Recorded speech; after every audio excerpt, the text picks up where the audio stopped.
hired, as Jane said, by the Lynnfield Public Schools in 1972, when the price of a first-class stamp was 8 cents, and Nixon was president.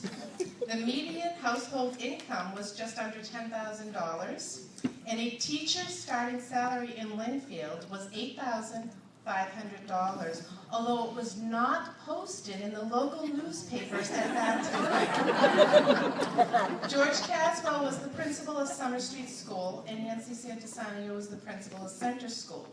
Back in those days, Craig traveled from one school to the other, and he did so on his motorcycle. And everyone knew that it was Craig because of his vanity license plate that said,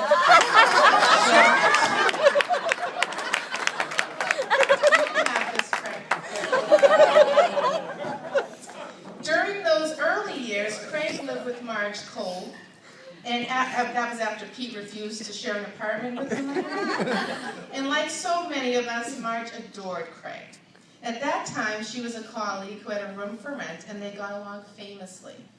Marge used to cook dinner and her famous chocolate chip cookies for Craig. Craig enjoyed her cooking so much that I heard that Marge had to label food in the refrigerator so that he wouldn't eat what wasn't his. In later years, when I was around, I remember Marge volunteering at the school, and she would bring in cookies for the staff to share, and then there was the special plate. No one was allowed to touch those. Those were for Craig.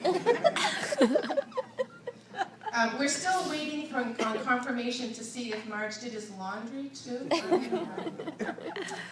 Marge, who, God bless her, is now over 100 years old, remains close friends with Craig, and Craig and Patty still visit her regularly at her home in Brooksby Village.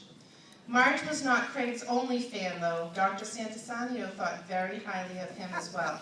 In fact, we received a card, which we'll get later tonight, from Dr. Santasanio that she sent from her home in Fort Myers, and she writes, "For the inspiration that you have given to others to follow their dreams, for your outstanding performance as a coach, teacher, and friend, and for your tenacity to reach your own goals, you will always be remembered. With best wishes, Nancy."